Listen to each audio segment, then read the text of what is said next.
Welcome. In front of me is a Samsung Galaxy Fold4, and today I will show you how we can boot this phone into recovery mode.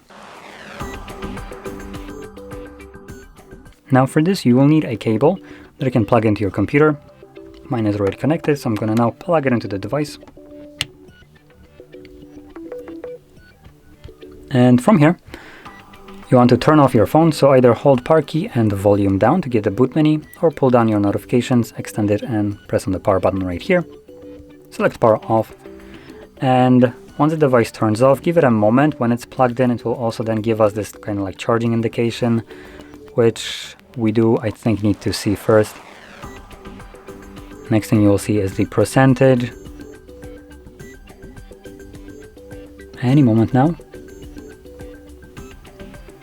Come on. There we go. So once you see the percentage, you can now start holding power key and volume up. If you do it beforehand, it won't do anything, and you will need to then release the keys once you actually see this and start holding them again. So it's just easier to wait for this to show up and then progress. And there we go. As you can see, we are now in the recovery mode. Now once you boot into it, you can unplug the device if you don't need to do anything on your phone that it associates with the computer. Now you navigate through the options here using volume keys, and power key will be used to confirm whatever is selected. With that in mind, from here we can reboot the device to bootloader. We can apply updates from ADB or SD card, wipe data or cache partition, mount system, view logs, run tests, along with power off or repair apps. So that's basically all the options right here. So I'm gonna leave this mode.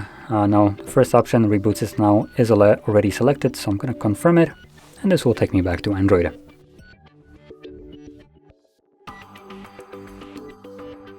And as you can see, we are now back in Android. So if you found this video helpful, don't forget to hit like, subscribe, and thanks for watching.